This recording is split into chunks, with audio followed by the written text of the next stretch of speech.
এই মুরগিটা মা হতে চেয়েছিল, কিন্তু ডিম দেওয়ার জন্য কোথাও জায়গা খুঁজে পাচ্ছিল না। ডিম দেওয়ার সময় বাধ্য হয়ে গ্রামের সেরে চলে যায় কোলাহলে অতিষ্ঠ হয়ে। সে একদিন গ্রামের বাইরের এক ফুলের বাগানে চলে যায়। সেখানে গিয়ে নিজের মতো করে গাছপাতা দিয়ে ছোট্ট একটা ঘর বানায়, আর সেখানেই থেকে যেতে শুরু করে। কয়েকদিন পর মুরগিটা ডিম পাড়ে। তারপর কিছুদিনের মধ্যেই সেসব ডিম থেকে ছোট ছোট ছানা বের হয়।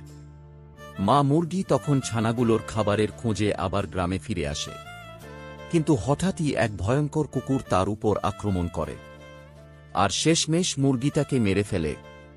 ওদিকে ছোট ছানাগুলো ক্ষুধায় কাঁদতে থাকে। কিছুক্ষণ পর তারা মাকে খুঁজতে বের হয়, আর গিয়ে দেখে তাদের মা আর নেই। তারা মায়ের মৃতদেহের কাছে এসে অঝরে কাঁদে। এই মাটাকেই কেউ ভালোবাসেনি, কারণ কেউ তাকে লাইক করেনি, সাবস্ক্রাইব করেনি।